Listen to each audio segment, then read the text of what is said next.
Hey everyone, and thanks for tuning into the AFV factory. So I've already done a written review of this kit. So what I also tend to do is a video review as well, just so we can take a better look at the sprues, the mouldings and etc. like that. So yeah, without further ado, let's get the lid off and have a look what's inside. The instructions are what you would expect to find in any kit, so I won't bother looking through those.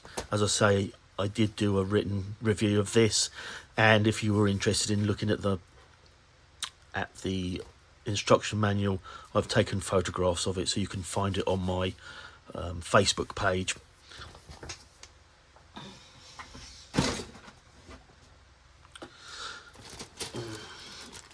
So we'll go through these as they come out of the box. I've opened all the bags for when I did the written review. So this is essentially their 2020 T-72 kit that they've over the years have done numerous variations by adding different sprues, different armor packages depending on what it is. The last one I had from them was the Polish PT91, which I've part built. I'm building it at my club, so it goes quite slowly. So this one will follow on at some point. One thing that I did note is that the PT91 is in a green sprue, and they've gone for this grey sprue for this version. I'm not sure why. I actually like it better. It's probably something that's just a very personal thing, but it just looks nicer in the grey, I think, than in the green. But you know, I can't imagine it makes any difference at all. So these are just the generic parts from the T-72. So you've got your side skirts there, which are obviously they're rubber in real life, so there is a moulded effect on there so that it's not dead bang straight. Bolts heads are quite well represented on there, bits of hair, and we've got the stowage boxes that run along the top of the track guards, as you would expect to see.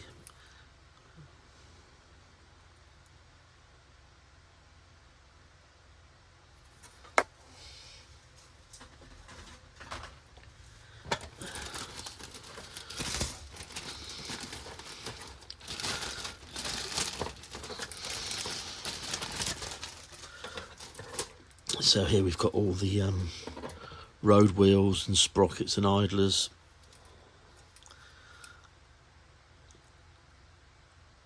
And they're all nicely moulded. You've got the detail on the tyre wall there, and I don't know whether you can make it out. There is actually something written in there that I can't see what it is, but I'll have to get a magnifying glass out or something. But there is some writing on there. But it's nicely done. There is a seam around the centre of the wheel that will need addressing, but it's very minor, and I quite like to have these tyres on their surfaces quite rough to replicate tanks in combat. You know, they run over stones and all sorts of stuff, and it tears up the tyres. But they're nicely moulded.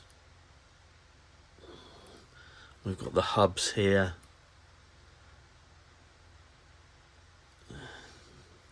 Not sure what these bits are. They're slide moulded, but I'll have to let the instructions tell me what they are. Again, the sprocket is here, and if you can make that out. Notoriously bad at getting things to focus, so sorry about that. But there is writing in there as well on those sprocket arms. You know, idlers. So we've got the smoke discharges over here, which are slide moulded, but they're just indented. So it looks like there's, yeah, like as if it would have a cap on it prior to being fired. Interestingly, there's a tiny little propeller here that I hadn't noticed. I've no idea what that's for, but we shall find out. Be interested to see if that's on the PT91 as well. So there's 3 of those, are all identical, taking care of all the running gear.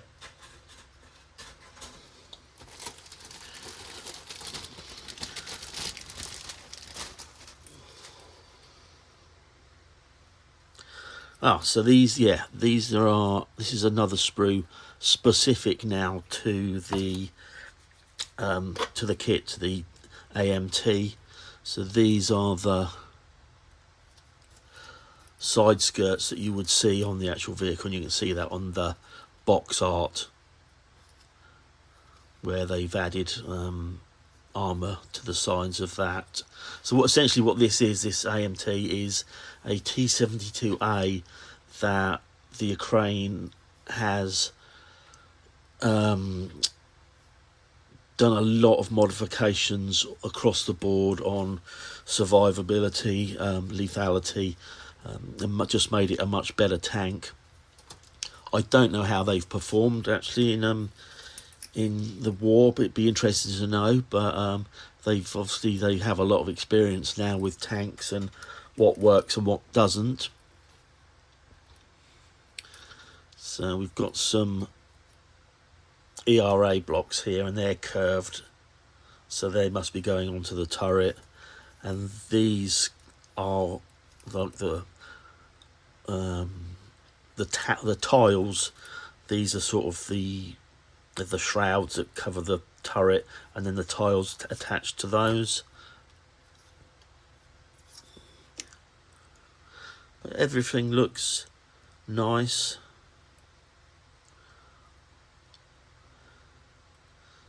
Little bit of sink mark there on that ERA block. You can pick it up with the shadows. We'll need a dressing before it's added.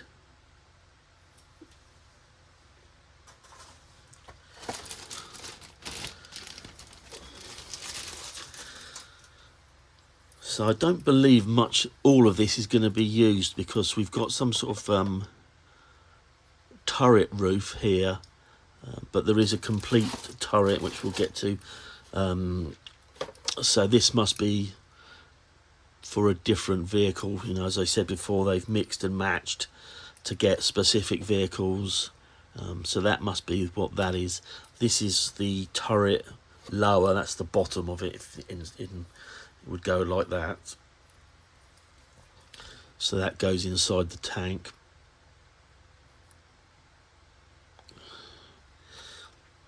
And we've got now I did wonder what to call this, because it's not a mountlet, but I couldn't think of another word. I did think of the barrel turret interface, but that sounds so preposterous. But yeah, whatever you wish to call that. And again, it's got a moulded on canvas cover there, which has been done quite nicely, which will look good once it's all painted up. So we've got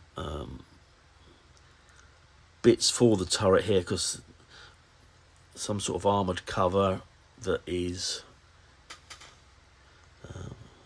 cast. Same again with these wings, which I believe will be part of the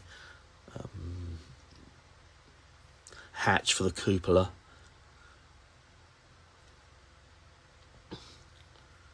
You know, the lamp there, which I think is a infrared light. Yeah, the heavy machine gun, the 12.7 machine gun, which is slide moulded, so you've got an open muzzle there, which is good.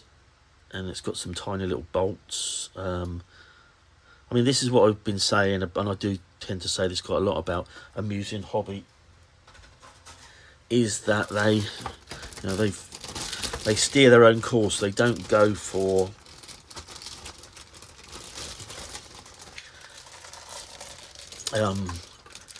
big parts numbers.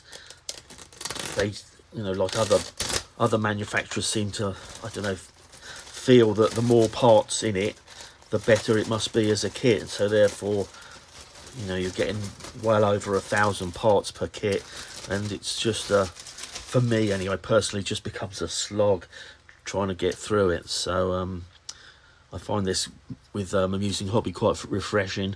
Even with the Tiger P with the full interior that they sent me, even that was cleverly thought out, and parts kept to a minimum while still giving you the detail that you would expect from a new kit. So we've got a lot of the hull upper here. They do their sort of the whole roof in several parts, starting off with the glacis plate, which I think is this. These are the engine parts of the engine deck. Obviously you've got the turret ring here with the driver's hatch. But again, see little things like this armoured cover for whatever that is. They've added texture to that, so it must be in real life a cast or very rough piece of metal. I don't know whether you're picking up this detail on here. Where's it gone? There we go.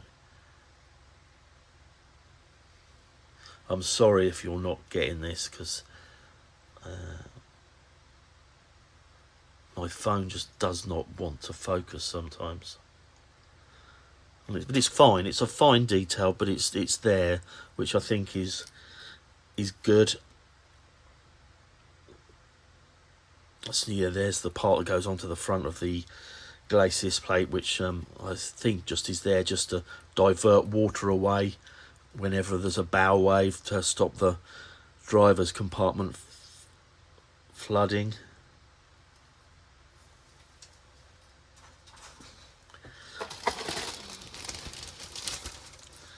So here we have some more protection. That's the ERA package that must go down onto the glacis plate. We've got more modern front mudguards with what are some sort of rubber or front. So that's been moulded as if it's bent over deliberately. So that looks quite nice. These are some of these tiles that I've been talking about here, which go round the entire front of the turret. But I'm looking closely. I can't. Again, I mean, if I'm going to be picky, again, some slight hollows there, but otherwise, it's nicely done. Nice little clips here. I know some people like to, go mad with the detailing, and I quite appreciate that. I think, I admire it to an extent, because, people want to get something exactly right, and why not? But this type of detail that we're talking about, with these little hinges again here for these for these tiles, I'm guessing they fold up, is more than enough for me once the kit's built and painted and weathered. But I'm sure you'll make your own judgments. So here's the turret top, and as you can see, it's heavily cast, as it would be.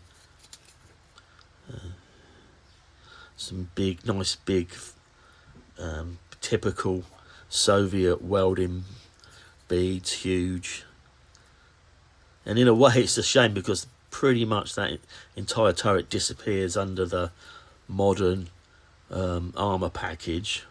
But if you were going to get one of their earlier T-72s, that didn't have the ERA, etc.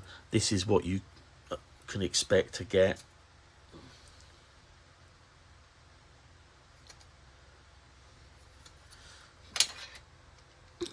What else have we got in here? Getting near the bottom already. So we've got so we've got the torsion bar suspension, as you would get on any of these T-72s. This one is a bit redundant because the tracks, as we'll have a look at in a minute, are link and length, so the torsion bar won't operate. But why would they change that? You just simply glue them in place rather than have them articulating. You've got the external fuel drums, which are, again, they're slide molded, so no nasty seams to try and get rid of through here, which is always annoying. And there's a duplicate of that.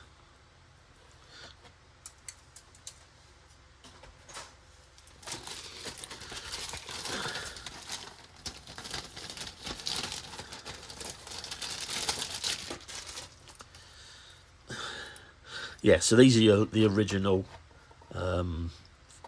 front mud guards. As you can see, they were made of metal.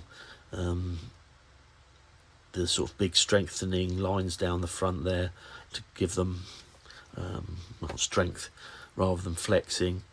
The barrel, this is my biggest gripe with this kit, I'm afraid, is the fact that it's a two-piece barrel.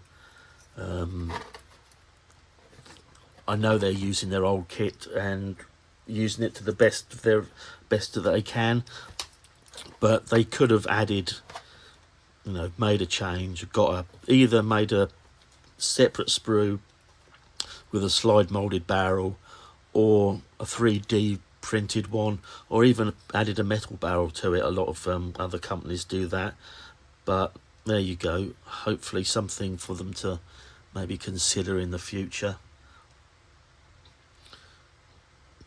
But otherwise, the ubiquitous log, the unditching log, I mean, I will probably replace that with something that's actually wood. But there's nothing wrong with it once you get it painted up. Things like this, you've got nice bolt reproduction. Almost finally, the tracks. So I thought these were the first time they were using link and length tracks, but apparently they're not. This is something they've used in another kit as well, so I was informed. But I like link and length tracks. I think they're easy to use, quick to assemble. They look good still. These ones are really nice. So yeah, you can get sometimes the horror of tracks done in a really short time. So hopefully you'll be able to appreciate, there's nothing really you can say wrong about them. They're really nicely moulded on both sides. You've got very slight indentations where the ejector pin marks are, but so easy to fix when you think about what's going to be covered with the road wheels once you've weathered these tracks. Depending on what you want to do, you are probably going to have to do a bit of work to clean some of them up, but it's not a lot. The upper run is, as you can see, is sagged, which will be hidden, which is a shame. That'll be hidden underneath the armour package, but it's nice that they've done that, and they may well use them on their earlier tanks where the side skirts were not there or not so important. But yeah, I like those, they're nice, so I'm looking forward to trying these out. I mean, like Zvezda do link and length tracks, and they're really good. I'm almost getting to the bottom of the box now. So we've got the hull lower, and there's not very much to say about that. It's nicely done. Not a lot to add on to it really. It's got the 2 hatches, escape hatch at the front. I would imagine this is some sort of engine maintenance hatch or transmission gearbox, something like that. But everything else is there.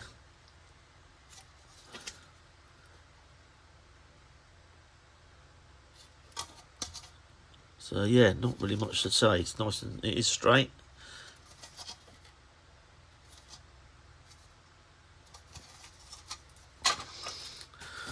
So the bottom of the box, we have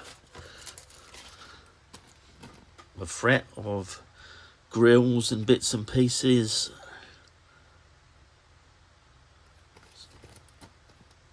They are what they are. Not a lot, so but that's no bad thing as far as I'm concerned. So yeah, we'll see how those go on, especially the grills. They always look nice when they put the grills on. We've got the usual little bit of clear plastic for all the vision blocks and some what look like light lenses and bits and pieces, the usual stuff.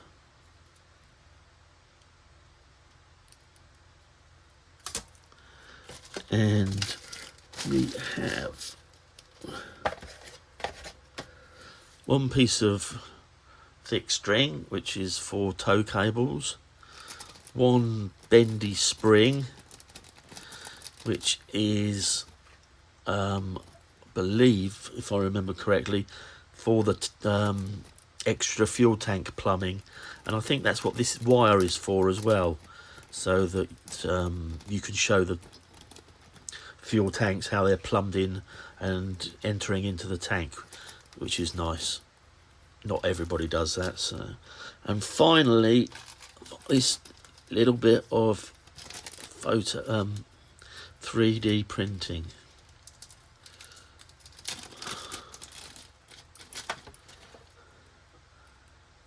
which is a tiny little thing that I believe you can see it in there. Obviously it's not that easy to see because of all the scaffolding that's on it. Let me see. Just snip some of this off carefully.